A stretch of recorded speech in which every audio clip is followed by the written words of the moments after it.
An organic compound has a molecular formula C8H16O4. Molecular formula basically हमें क्या बताता है? It tells us the exact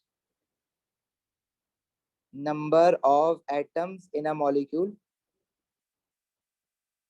or a compound. और empirical formula हमें क्या बताता है? Simplest ratio of atoms in a molecule. अब आपको देखो एम्पेरिकल फॉर्मूला हम निकालना हमने सीखा है, लेकिन ये तो बड़ा स्ट्रेट फॉरवर्ड क्वेश्चन है। इसमें कह रहा है कि मोलिकुलर फॉर्मूला गिवन है, उससे एम्पेरिकल फॉर्मूला निकालो। तो मोलिकुलर फॉर्मूला है C8H16O4। इन सारे एटम्स के जो भी नंबर दिए हुए हैं इनका सिंपलेस्ट रेशियो निकाल लो, वो एम्पेरिकल फॉर्मूला बन जाएगा। अब इन तीनों नंबर में 8, 16, 4 कॉमन नंबर क्या है? मतलब जो तीनों ऐसा कोई नंबर बताओ इन तीनों में से जिसके टेबल में ये सारे नंबर आते हैं। तो वो 2 भी है और 4 भी और 1 भी है, लेकिन हम बड़ा कॉमन नंबर लेते हैं तो हम 4 लेंगे, क्योंकि सिंपलेस्ट। अगर मैं 2 लूंगा तो दोबारा 2 से डिवाइड करना पड़ेगा। अल्टीमेटली आंसर तो सही पहुंचेगा, लेकिन डायरेक्ट 4 से डिवाइड कर तो बात एक ही है। तो कार्बन बन जाएंगे 8 डिवाइड बाई 4 इज 2, हाइड्रोजन 4 और ऑक्सीजन 1। ये हो जाएगा C2H4O1। तो आंसर इज ए। ठीक है, चैट में यार आंसर तो मुझे बताओ यार, माइक खोल के बता दो अगर चैट देने में मुश्किल हो रही है।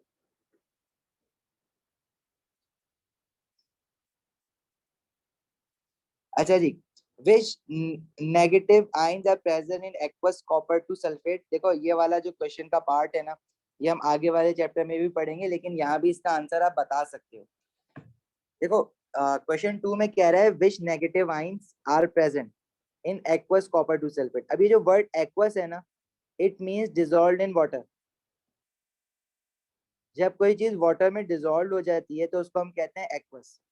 अब कॉपर टू सल्फेट का क्या मतलब है? इसमें कॉपर आयन का चार्ज है 2 पॉजिटिव और सल्फेट आयन पॉलीएटॉमिक आयन है, जिसका हमने फॉर्मूला पढ़ा है SO4 2 नेगेटिव। तो this is the sulphate ion. और एक्वस कॉपर टू सल्फेट का क्या मतलब है? इसमें वाटर भी है, और वाटर होने की वजह से भी दो तरह के आयन्स होते हैं।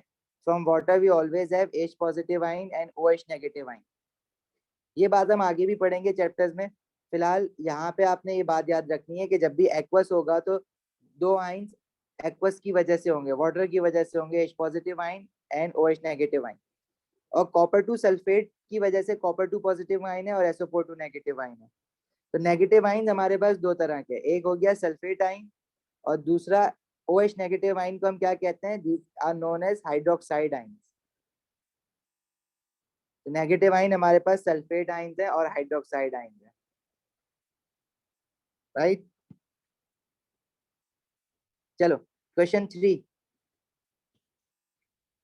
In the ionic solid zinc phosphide, what is the formula of the phosphide ion? We know phosphide ion is from phosphorus which is in group 5 और उसका चार्ज हमें पता है 3 नेगेटिव होता है। अगर लेट से फॉस्फोरस के अलावा कोई और चीज आ जाती तो ये फॉर्मूला देख के भी तो आप चार्ज बता सकते हो। ये फॉर्मूला है Zn3P2। तो ये जो 2 फॉस्फोरस के साथ आया है वो कहाँ से आया होगा? जब हमने फॉर्मूला मेकिंग पढ़ी थी हमने ये पढ़ा था ना, अगर इसके साथ 3 पॉजिटिव चार्ज है और फॉस्फोरस के साथ, सॉरी, ये जो 2 आया है ये बेसिकली हमारा जिंक के ऊपर चार्ज होगा 2 पॉजिटिव, और जो जिंक के साथ 3 है वो फॉस्फोरस के ऊपर चार्ज होगा विच इज नेगेटिव। तो फॉस्फाइड आयन का फॉर्मूला क्या होगा? P3 negative, right. समझ आई ये बात?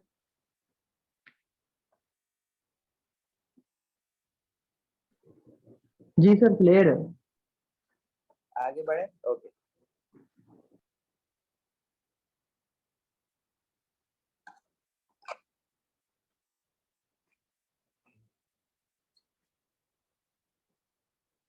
नेक्स्ट क्वेश्चन है which positive ions are present in aqueous copper two sulphate. देखो एग्जैक्टली सिमिलर क्वेश्चन है 2 और 4, बस फर्क क्या है कि उसने पहले नेगेटिव आयंस का पूछा था, अब पॉजिटिव आयंस का पूछ लिया।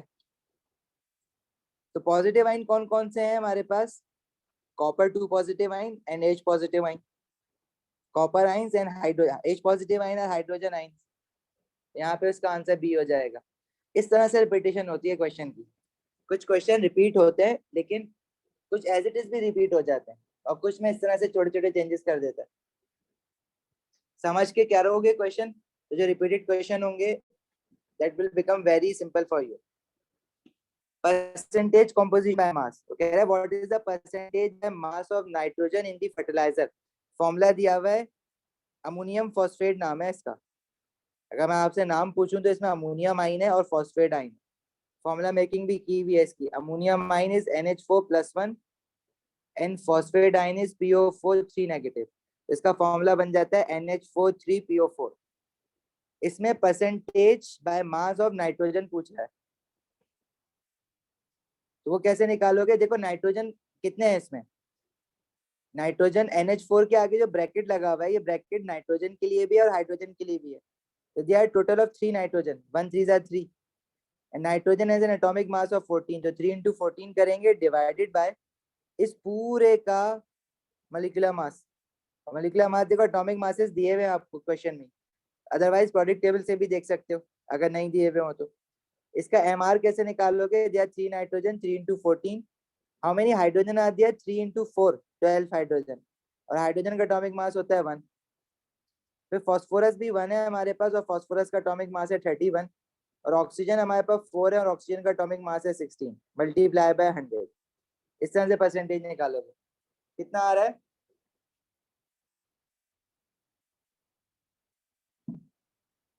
कैलकुलेटर्स और प्रोडक्ट टेबल साथ रख के बैठा करो हर क्लास में केमिस्ट्री की।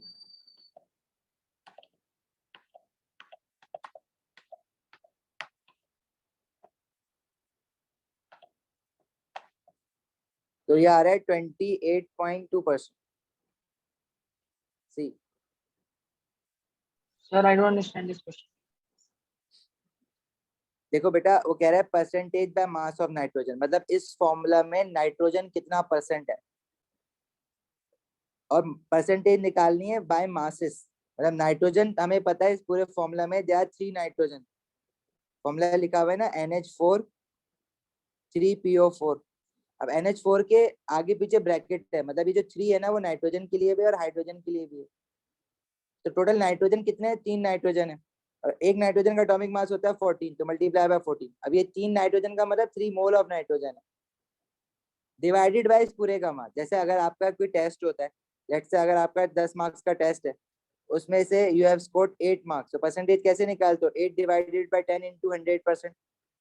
इसी तरह इस पूरे का जो मास है उसमें से नाइट्रोजन का मास सिर्फ कितना है? 3 into 14, और इस पूरे का मास इसके मॉलिक्यूलर मास है, फॉर्मूले का मास जो निकालोगे, फॉर्मूला मास जिसको अब हम कहते हैं।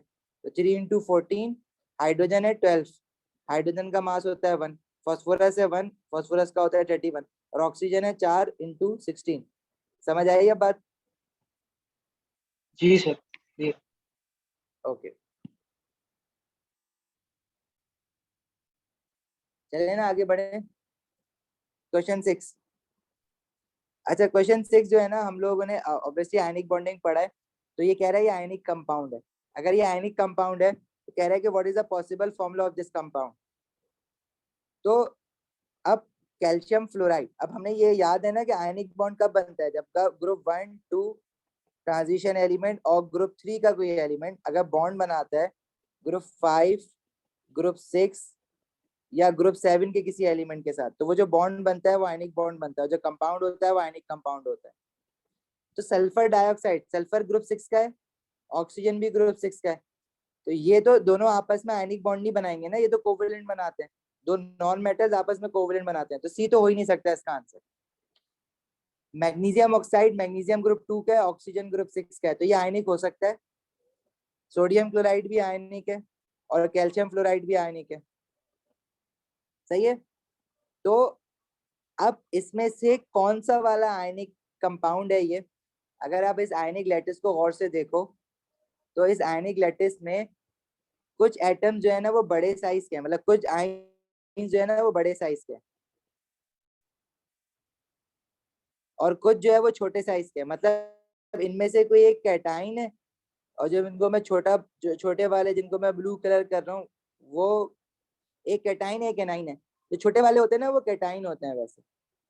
या लेट्स से अगर आपको नहीं समझ आ रहा है कि कैटाइन कौन सा है और एनाइन कौन सा है, लेकिन इतना तो समझ आ जाएगा कि इनमें से कोई एक कैटाइन है और कोई एक एनाइन है, राइट?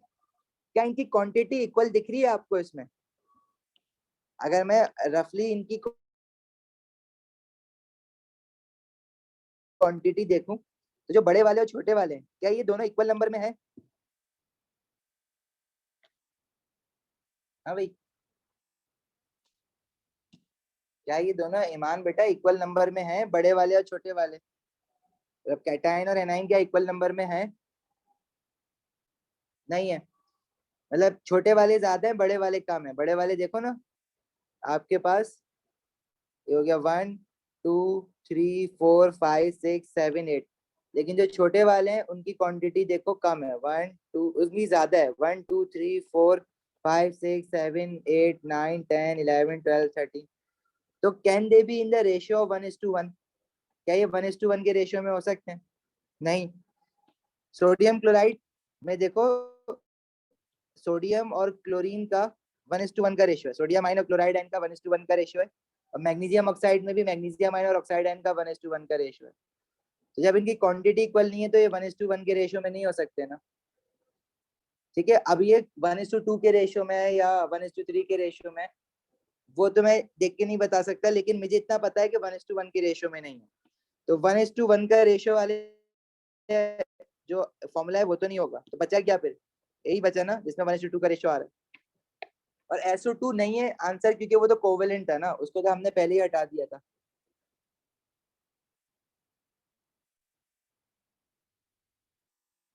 ठीक है भाई,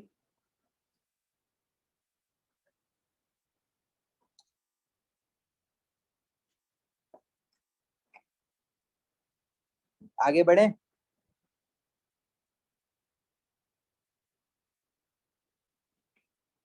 चलो क्वेश्चन 7।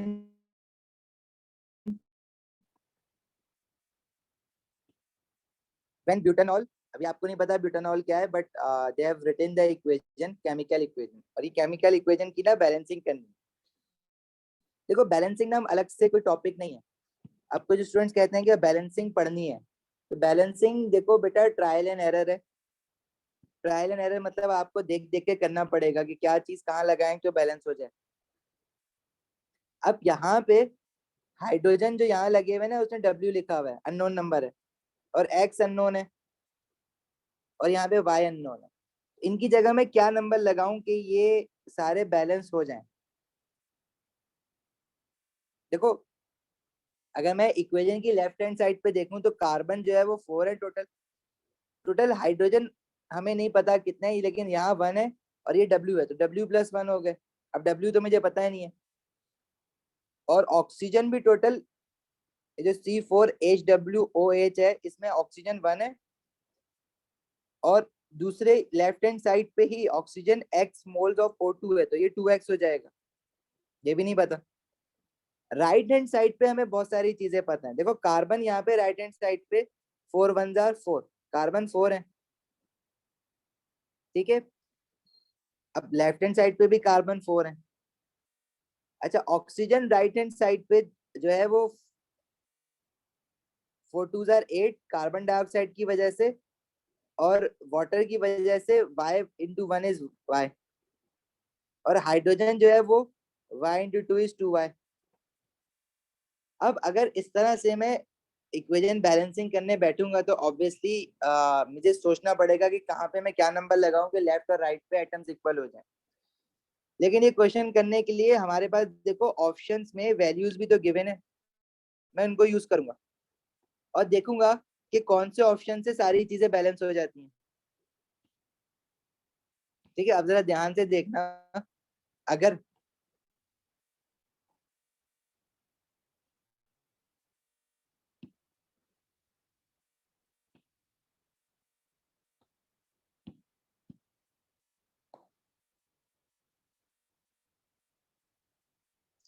देखो, अगर मैं W की जगह 8 रखूं ऑप्शन ए के हिसाब से, तो X की जगह पे क्या रखना पड़ेगा? 6।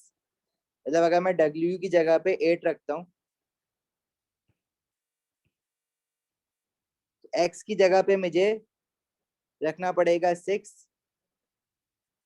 और Y की जगह पे रखना पड़ेगा 4। तो क्या ये नंबर रखने से ये इक्वेशन बैलेंस हो जाएगी? बस ये देख लो, अगर हो जाएगी तो ऑप्शन ए करेक्ट है, अदरवाइज बी को चेक करना। लेफ्ट हैंड साइड पे कार्बन 4, राइट हैंड साइड पे भी कार्बन 4। लेफ्ट हैंड साइड पे हाइड्रोजन कितने हो जाएंगे, W की जगह 8 रखा है और एक हाइड्रोजन यहाँ पर भी है ना, total 9 hydrogen. Right hand side का हाइड्रोजन देखो Y की जगह 4 रखा है तो 4 2 8, तो हाइड्रोजन तो इक्वल नहीं हो रहे इससे, मतलब ऑप्शन ए गलत है। समझ आई ये वाली बात?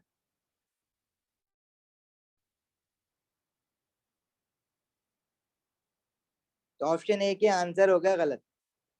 अब मैं ऑप्शन बी रखूंगा। ऑप्शन बी में W की जगह पे 9, तो जहाँ पे रख दिया मैंने 9, X की जगह पे 6 और Y की जगह पे 4। तो कार्बन 4, हाइड्रोजन कितने हो गए लेफ्ट हैंड साइड पे 9 यहाँ पे और 1 यहाँ पे 10।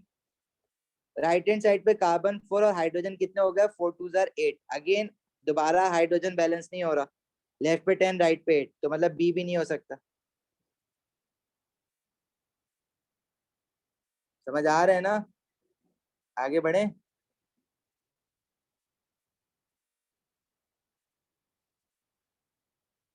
ईमान, Hiba, Ali, Sarim, समामा, Sunaina.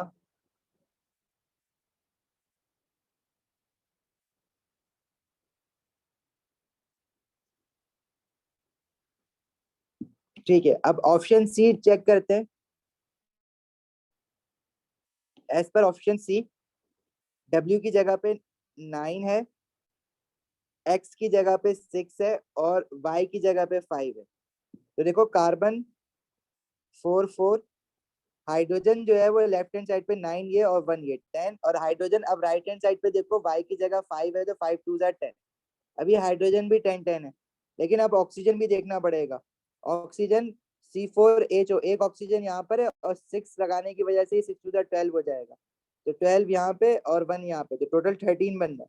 Right hand side पे ऑक्सीजन कितने, कार्बन डाइऑक्साइड के साथ 8 ऑक्सीजन है, 4 2 8, और यहाँ पे 5 है तो 5 1 5, तो 8 प्लस 5 ये भी 13 बन रहा है, ऑक्सीजन भी बैलेंस्ड है। और क्या बचा, बस यही है, कार्बन हाइड्रोजन एंड ऑक्सीजन, तो मतलब सी इसका आंसर करेक्ट है। अच्छा, ये इक्वेशन बैलेंसिंग हम आगे वाले चैप्टर्स में भी पढ़ते रहेंगे। हम एसिड एंड बेसिस में भी आएगी इक्वेशन बैलेंसिंग, वहां भी और प्रैक्टिस करेंगे इसकी। फिर हमारे पास ऑर्गेनिक केमिस्ट्री में भी आएगी, ये बेसिकली ऑर्गेनिक केमिस्ट्री की इक्वेशन बैलेंसिंग है, और वहां पे हम बहुत एक्सटेंसिवली बैलेंसिंग करेंगे। क्योंकि देखो मोल्स का, मैं आपको इसलिए कह रहा हूँ कि मोल्स का जो चैप्टर है ना, वो स्टैंड अलोन बहुत कम आता है। मतलब एक सवाल ऐसा हो जिसमें से मोल्स हो, वो बाकी चैप्टर से मिल मिल के आता है। भाई मॉलिक्यूलर फॉर्मूला, आपने बॉन्डिंग पढ़ी तो फिर आप मोल्स तक पहुंचे हो ना, डायरेक्ट तो मोल्स पे नहीं आ सकते थे। तो ये मोल जो है ना वो मिक्स आता है। तो जब हम ऑर्गेनिक केमिस्ट्री में भी ये वाली इक्वेशन बैलेंसिंग पढ़ेंगे मोल्स की, एसिड एंड बेसिस में भी पढ़ेंगे, तो तब तक ये बैलेंसिंग आ जाएगी। अगर ये क्वेश्चन आपको अभी मुश्किल लग रहा है तो आप इसको बस मार्क कर लो, और मेक श्योर के बॉन्डिंग में इसको फिर हम पढ़ेंगे। चलो, क्वेश्चन 8 का आंसर बता दो। What is the mass of 1 mole of carbon 12?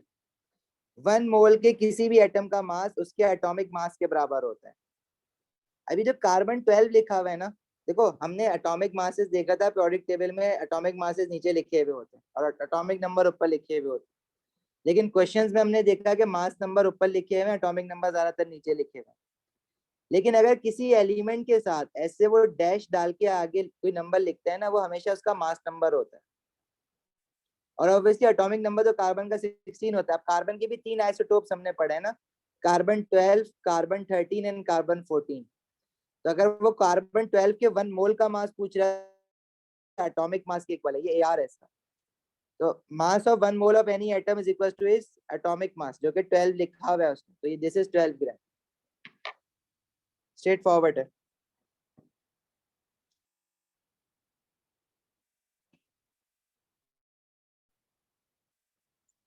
चलें आगे बढ़े। क्वेश्चन 9, इसका आंसर वर्कआउट करके मुझे बताओ प्लीज। मैं इसका आंसर नहीं बता रहा, तुम लोग बताओ।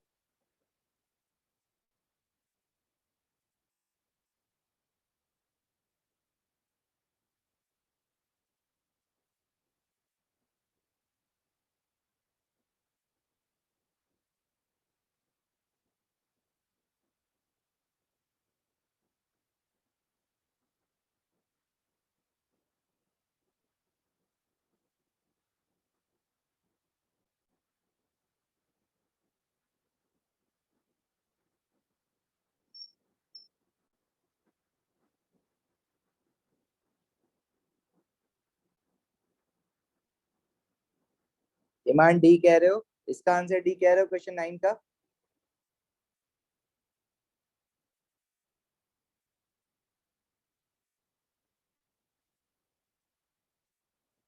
ओके, क्वेश्चन 9 का बताओ ना आंसर, आसान सा तो है।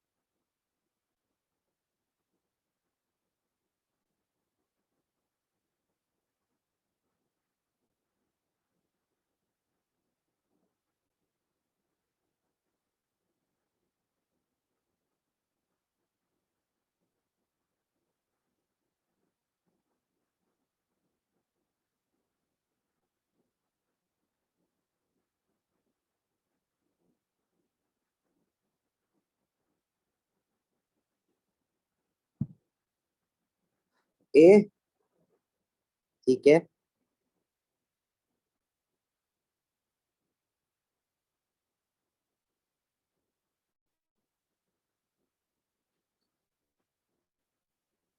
देखो, proton number is the identification of an element, right.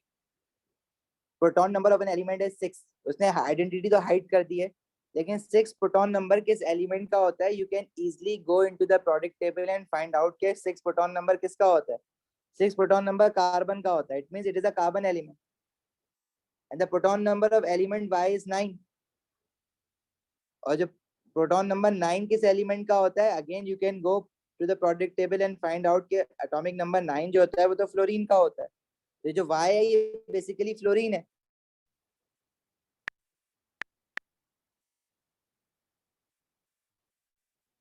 देखो ना, एक्स का प्रोटॉन नंबर कह रहा है 6 और वाई का कह रहा है 9, और प्रोटॉन नंबर तो आइडेंटिफिकेशन होता है। तो 6 किसका है, कार्बन का है, और 9 किसका है, फ्लोरीन का है।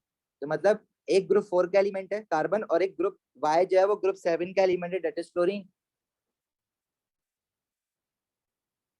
अब मुझे एक बात बताओ, आपने दो तरह के कंपाउंड्स पढ़े हैं ना, एक तो आयनिक और एक कोवेलेंट।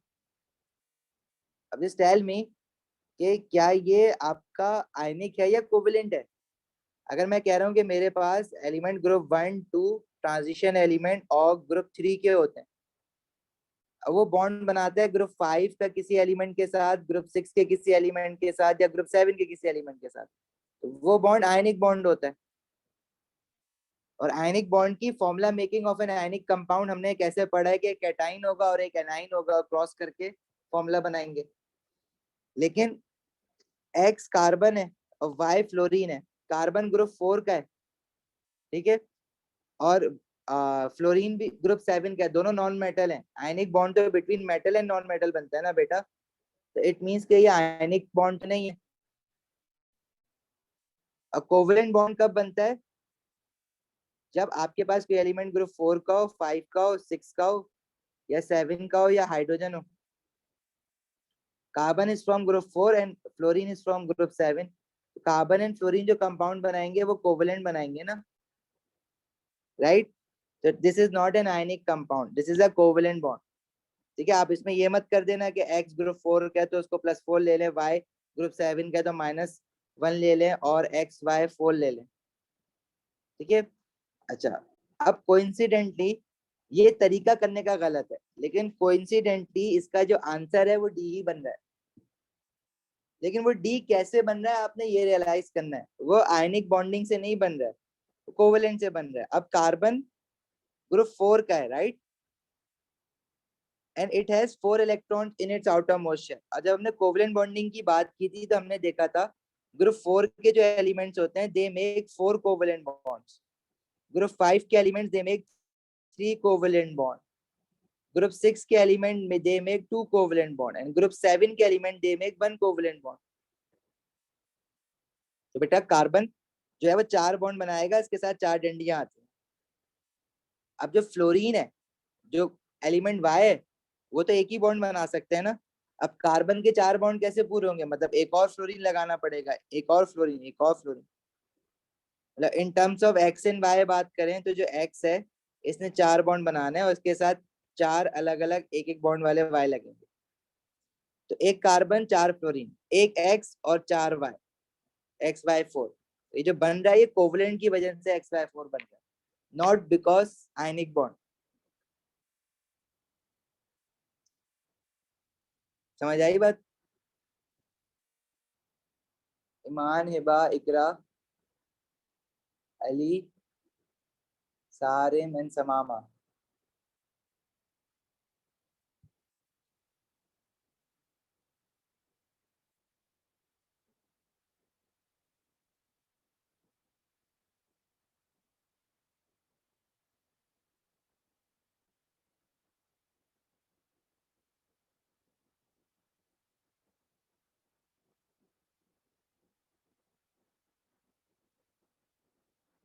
आगे चलें। ईमान, दोबारा समझा देता हूँ।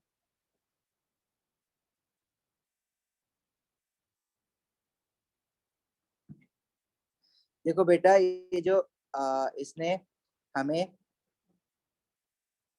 क्वेश्चन दिया हुआ है ना, इसमें उसने जो एक्स बताया है उसका कह रहा है कि प्रोटॉन नंबर 6 है और जो एलिमेंट वाई है उसका प्रोटॉन नंबर 9 है। अब हमें पता है कि proton number is the identification of an element.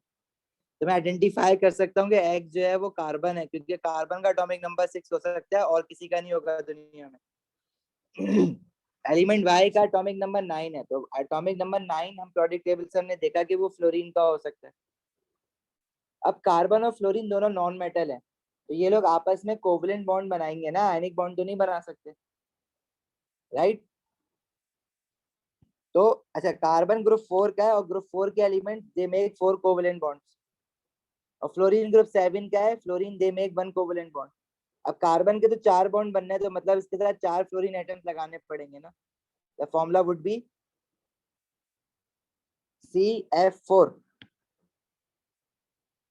अगर इन टर्म्स ऑफ एक्स और वाई लिखें तो कार्बन जो है वो एक्स है और फ्लोरीन जो है वो वाई है। एक्स और वाई की टर्म्स में फॉर्मूला क्या हो जाएगा? XnY4। तो आयनिक बॉन्ड की तरह नहीं बनाना, ये आयनिक बॉन्ड है ही नहीं। समझ आई बात ईमान?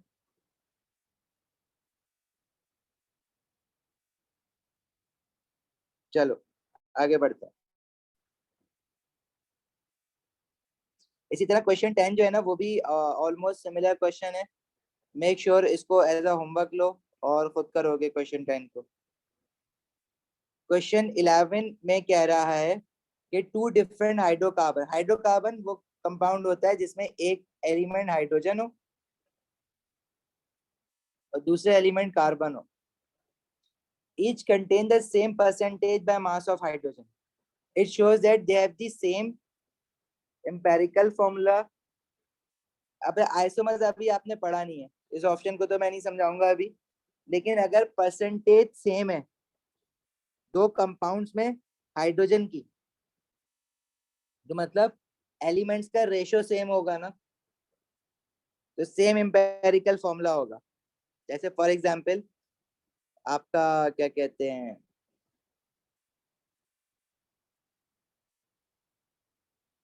एक ये है,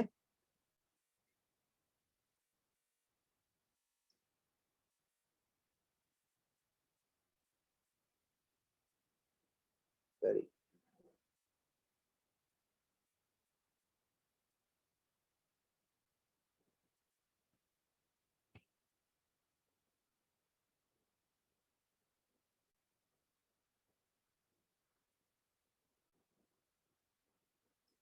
इन दोनों मॉलिक्यूल का अगर मैं एम्पेरिकल फॉर्मूला निकालूं सिंपलेस्ट रेशियो, तो इसको 4 से डिवाइड करेंगे तो ये आ जाएगा CH2, और दूसरे वाले को 5 से डिवाइड करेंगे तो ये भी आ जाएगा CH2। They have the same empirical formula, right? अगर एम्पेरिकल फॉर्मूला सेम है तो इट मींस कि जब अगर आप परसेंटेज निकालो हाइड्रोजन की, दोनों कंपाउंड में अगर आप हाइड्रोजन की परसेंटेज निकालोगे तो that should be same in both the compounds if they have the same empirical formula. ठीक है, मॉलिक्यूलर फॉर्मूला सेम होना जरूरी नहीं है, एम्पेरिकल फॉर्मूला अगर सेम है तो हाइड्रोजन की जो परसेंटेज है इन दोनों कंपाउंड में दैट शुड बी सेम। समझ आई ये वाली बात?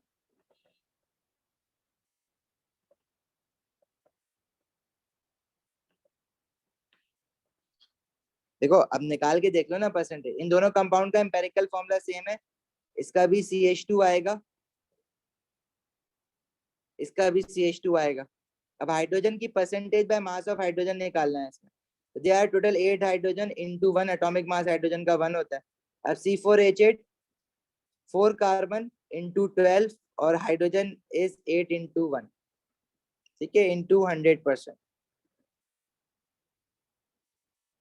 और दूसरे वाले का क्या आ जाएगा, 5 इन, अच्छा सॉरी हाइड्रोजन की निकालनी है ना, this is 10 into 1 divided by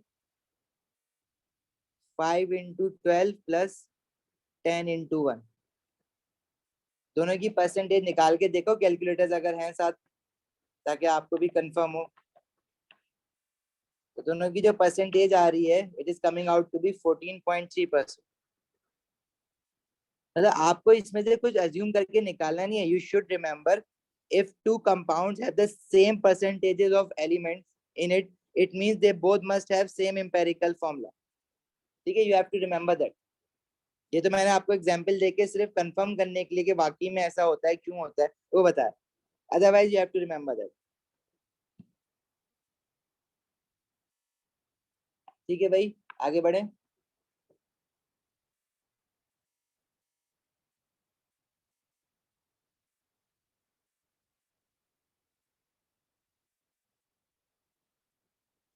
कुछ पूछना है किसी को या आगे बढ़े?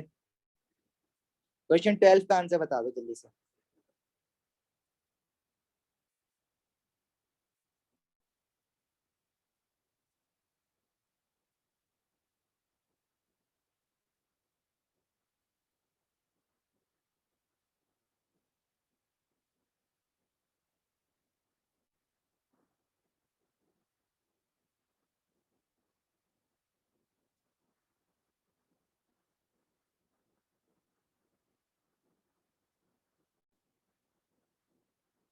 जी, ईमान, हिबा, इकरा, समामा, सुनैना, सारिन, अली, जल्दी से आंसर बताओ।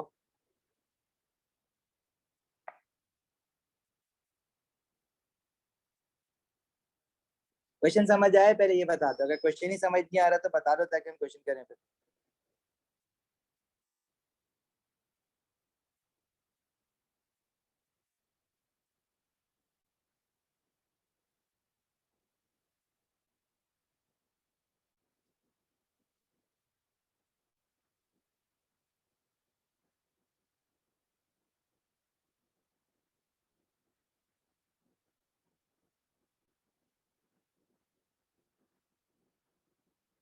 सी, ओके।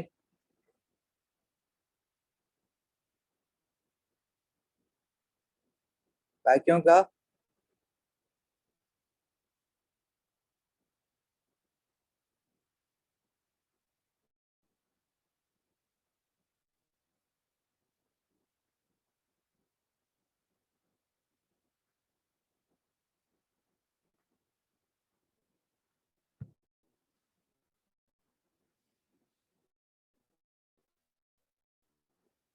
ओके देखो, क्वेश्चन कह रहा है sample of hydrogen is a mixture of two isotopes, there are two isotopes of hydrogen are involved. तो वैसे तो तीन होते हैं हाइड्रोजन के आइसोटोप, लेकिन अभी वो कह रहा है कि दो ही आइसोटोप्स ऑफ हाइड्रोजन इन्वॉल्वड हैं। The relative atomic mass of oxygen is 16, मतलब ऑक्सीजन के मास नंबर 16 वाले आइसोटोप की बात कर रहा है, और हाइड्रोजन के दो आइसोटोप कह रहा है कि कंसीडर करना है। What are the possible values of the relative molecular mass of different molecules of water formed by the combination of oxygen, जो कि ये 16 मास वाला दिया हुआ है, एंड हाइड्रोजन जो कि 2 मास वाले दिए हुए हैं। बेटा वाटर का फॉर्मूला होता है H2O। In water molecule we have 1 oxygen and 2 hydrogen. तो क्या क्या पॉसिबल, देखो ऑक्सीजन तो कह रहा है कि 16 मास वाला है बस, लेकिन हाइड्रोजन कह रहा है कि वो 1 मास वाले भी हो सकते हैं और 2 मास वाले भी हो सकते हैं। तो देयर इज अ पॉसिबिलिटी कि दोनों के दोनों हाइड्रोजन 1 मास वाले हों। इसके अलावा और क्या पॉसिबिलिटी है? ऑक्सीजन तो कह रहा है कि सिर्फ 16 वाला है, लेकिन हाइड्रोजन 2 है। तो एक पॉसिबिलिटी ये भी तो है कि एक हाइड्रोजन 1 मास वाला और एक हाइड्रोजन 2 मास वाला हो। एक और पॉसिबिलिटी भी तो है कि ऑक्सीजन तो चलो 16 है लेकिन दो हाइड्रोजन में से दोनों 2 वाले हो, राइट। तो इनके मासेस अब देखो क्या बनना है, एमआर। पहले वाले का बनेगा 1 + 16 + 1 दैट इज 18। इसके अलावा और कोई पॉसिबिलिटी है नहीं, आप बनाने की कोशिश करो तो आपको पता लग जाएगा। दूसरे वाले में 1 + 16 + 18 यानी 19। तीसरे वाले में 16 + 2 + 2 20। तो all these three masses 18 19 20 are possible, मतलब 1 2 एंड 3 ऑल आर पॉसिबल। तो answer should be D.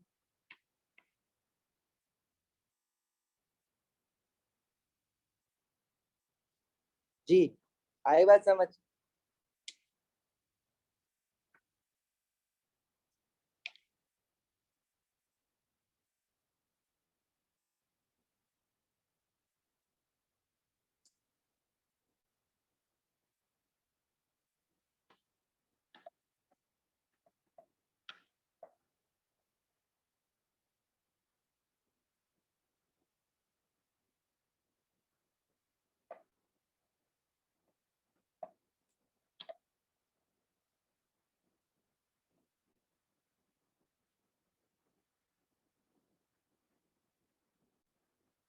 Ali, Sareen, समामा, Sunaina, समझ आया, इकरा, हिबा, ये दोबारा समझाऊं?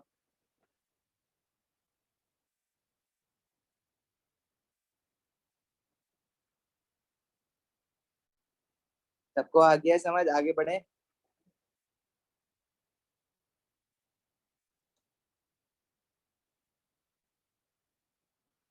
समामा। अच्छा, क्वेश्चन 13 अभी हम नहीं करेंगे, वो छोड़ेंगे, आगे करेंगे। क्वेश्चन 14 आपका होमवर्क है। क्वेश्चन 15 आपका होमवर्क है। 16 भी होमवर्क है, ऐसा भी हमने कर लिया, लिख लो अपने पास होमवर्क। 14 15 16 17 हमने पहले कर लिया था मोल्स के साथ। 17 18 रिमेम्बर, 17 करा है, 18 करा है, 19 करा है। ठीक है, अब ये आपको दोबारा से करना है सारे एज अ होमवर्क। दोबारा से करोगे सारे और फिर भी प्रॉब्लम होगी तो नेक्स्ट क्लास में पूछोगे। मैं आपको ये वाली फाइल सेंड कर रहा हूँ, बल्कि अभी हाथ के हाथ ही कर देते हैं।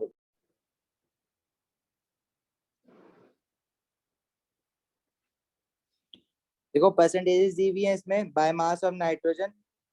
तो नाइट्रोजन की परसेंटेज है 47%, ऑक्सीजन की है 53%। तो एटॉमिक मासेस से डिवाइड करो इनके, नाइट्रोजन 14 और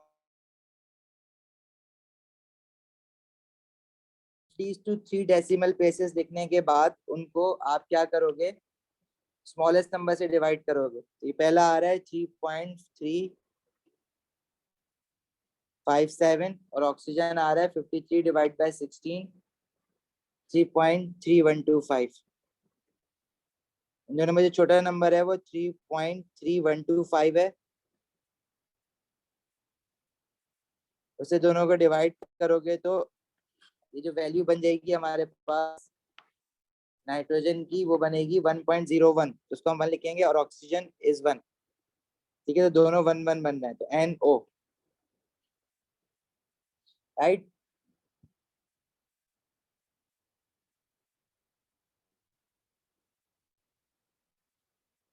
क्वेश्चन 22।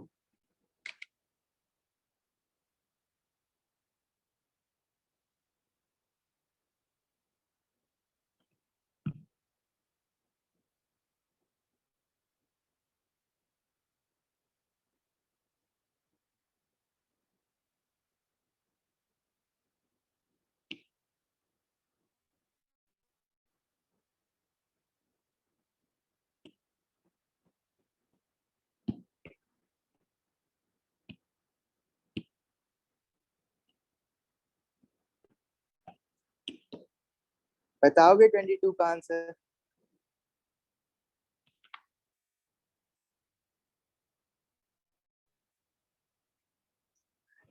रिकॉर्डिंग पॉज थी। ठीक है, बल इक्वेशन दोबारा से करना। इस फाइल मैंने आपको सेंड कर दी है, जितने भी क्वेश्चन है मेक श्योर उनको अटेम्प्ट करो, पेपर 1 करो पहले, फिलहाल आपका नेक्स्ट क्लास से पहले पहले। इसमें से बहुत सारे क्वेश्चन हमने किए हुए भी हैं, स्टोशियोमेट्री के क्वेश्चन कुछ हमने नहीं किए थे, तो आपकी जो क्वेरीज होंगी वो आप मुझसे डिस्कस करोगे, तो वो फिर आगे मजीद हम नेक्स्ट क्लास में करेंगे, अगले वीक भी क्वेश्चंस करेंगे। फिर अभी बॉन्डिंग के टेस्ट की तैयारी करो कमिंग वीक के लिए, उसके बाद मोल्स का टेस्ट भी होगा। ओके जी, जा सकते हो अब आप लोग। Thank you so much.